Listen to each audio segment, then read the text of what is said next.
अंग्रेजों के बारे में कहा जाता है कि जब भी उन्होंने किसी भूखे को भोजन कराया तो उनके एक हाथ में भोजन का पैकेट था और दूसरे हाथ में थी बाइबल। जिसे भोजन कराया उसके गले में क्रॉस लगा दिया। ईसाई अपना यह कार्य समय समय पर तरीके बदलकर करते रहे हैं। भारत में ईसाई मिशनरियों का आगमन अंग्रेजों के समय हुआ और यहाँ पूरा कार्य उनका मिशनरियों के माध्यम से चलता है। और इस घृणित उद्देश्य की पूर्ति ना हो तथा अपने समाज को संगठित करें, इसके लिए भारतीय समाज में भी समय समय पर महान लोग जन्म लेते रहे हैं। उन्हीं महान लोगों में से एक है जनजातीय गौरव धरती आबा भगवान बिरसा मुंडा। पिछले वीडियो में मैंने भगवान बिरसा मुंडा के संपूर्ण जीवन की जानकारी आपको दी थी, जो YouTube पर उपलब्ध है। इस वीडियो में मैं आपको बताऊंगा कि कैसे भगवान बिरसा मुंडा के समय अंग्रेजों द्वारा जनजातियों का धर्मांतरण किया जा रहा था, धार्मिक, आर्थिक और राजनीतिक शोषण किया जा रहा था और बिरसा मुंडा ने कैसे उनके विरोध में जनजातियों को संगठित किया, उनको अपने स्वधर्म और स्वराष्ट्र की ओर लौटाया और अंग्रेजों के इस उद्देश्य की पूर्ति नहीं हुई।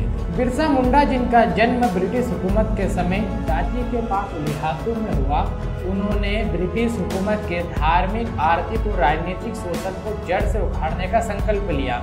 इसके लिए उन्होंने धर्मांतरित जनजातियों को बिरसाइयत की शिक्षा दी। बिरसाइयत माने क्या? तो इस पंथ के माध्यम से बिरसा मुंडा ने लोगों को हिंदू धर्म के उच्च सिद्धांतों के बारे में बताया, धर्मांतरित लोगों को पुनः बिरसाइयत के माध्यम से सनातन की शिक्षा दी।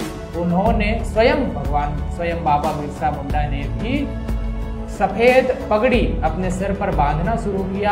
वे तुलसी की पूजन भी करते थे। अपने बिरसाइयत पंथ के अनुयायियों को बिरसा मुंडा ने गो पालन करने की तथा गो हत्या के विरोध में आवाज उठाने का भी आदेश दिया।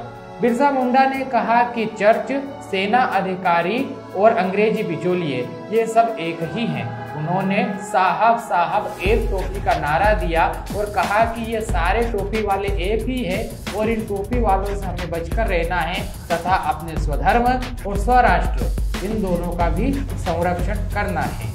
बिरसा मुंडा ने अबुआ दिसोम, अबुआ राज का भी नारा दिया और इसे महान क्रांति उलगुलान के नाम से जाना जाता है।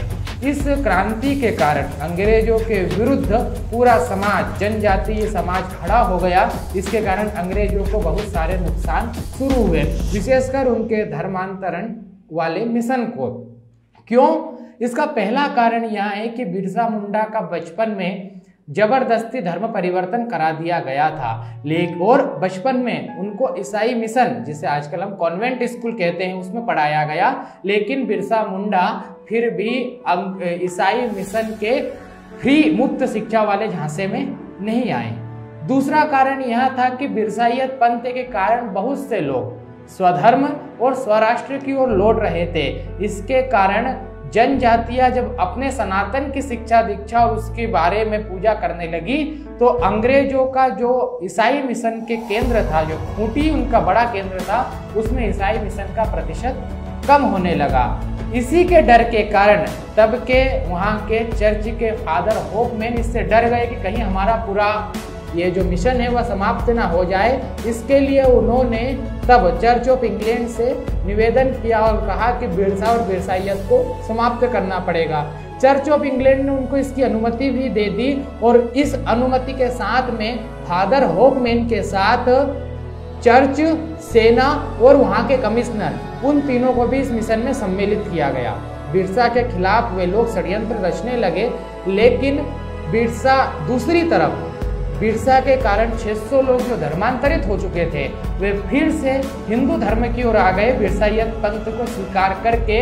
इसके कारण फादर होपमैन बहुत डर गया और उसने जब बंगाल के गवर्नर को पत्र लिखा और पत्र में कहा कि हम यहाँ पर बड़ी कठिनाई से मलेरिया और पहाड़ों में ईसाई बना रहे हैं और बिरसा मुंडा उन्हें अपनी एक आवाज से ईसाइयत छुड़वा ले रहा है, इसे जल्दी खत्म करवाना होगा।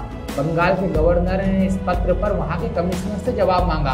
कमिश्नर ने कहा कि बिरसा शांत भाव से अपने स्वधर्म का प्रचार कर रहे हैं, उनके विरुद्ध हमारे पास कोई प्रमाण नहीं है, इसलिए हम कोई मुकदमा ही नहीं दर्ज कर सकते, तो उन्हें पकड़े कैसे।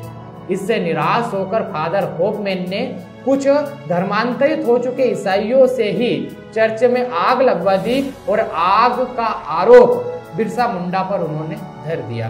बिरसा मुंडा और उनके अनुयायियों को पुलिस के द्वारा पकड़ लिया गया और यह पूरा मामला सामने ना आ जाए, जनता इसकी सत्यता जनता तक ना पहुंच जाए और जनता उग्र ना हो जाए, इसलिए रांची सेंट्रल जेल में बिरसा मुंडा को जहर देकर मार दिया। और हम सबके भगवान बिरसा मुंडा स्वधर्म और स्वराष्ट्र की रक्षा करते हुए मात्र 25 वर्ष की आयु में राष्ट्र देवता के चरणों में अपना जीवन न्यौछावर कर चले गए। आज आज़ादी के बाद 3 टोपियों में से 2 टोपियां कौन? तो अंग्रेजी सेना और अंग्रेजी बिचौलिए, वे तो चले गए हैं, लेकिन तीसरी टोपी जिसने भगवान बिरसा मुंडा को पकड़वाया चर्च कांड करके, वे लोग आज भी हमारे देश में हैं और अपने घृणित उद्देश्यों की पूर्ति आज भी वे हमारी जनजातियों को, वनवासियों को बरगलाकर और अपने उद्देश्यों की पूर्ति कर रहे हैं। उनका यहाँ भी उद्देश्य है कि बिरसा मुंडा का यहाँ जीवन चरित्र, जो सत्य जीवन चरित्र है, जो मैंने अभी आपको बताया है, वह लोगों तक नहीं पहुँचे, इसके लिए भी वे षड्यंत्र रच रहे हैं। कुछ राष्ट्रभक्त संस्थाओं द्वारा इस वर्ष बिरसा मुंडा की जयंती को जनजाति गौरव दिवस के रूप में मनाने का संकल्प लिया गया है और सारे देश में वे इसे जनजाति गौरव दिवस के रूप में धूमधाम से मनाना चाहते हैं। वे चाहते हैं कि हर घर में दिवाली के समय भगवान बिरसा की स्मृति में एक दीप जले, लेकिन इसे भी अलग प्रकार से बताकर लोगों के मध्य इसके बारे में भी भ्रम फैलाकर कि जनजाति नहीं थे, वे बिरसा मुंडा तो हिंदू धर्म के अंधविश्वासों को नहीं मानते थे, ऐसे बिना सिर पैर की बातें समाज में फैलाई जा रही है।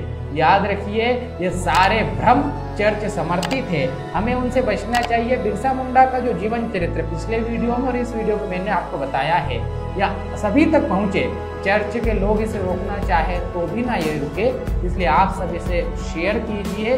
वीडियो को देखने के लिए आपका बहुत बहुत धन्यवाद।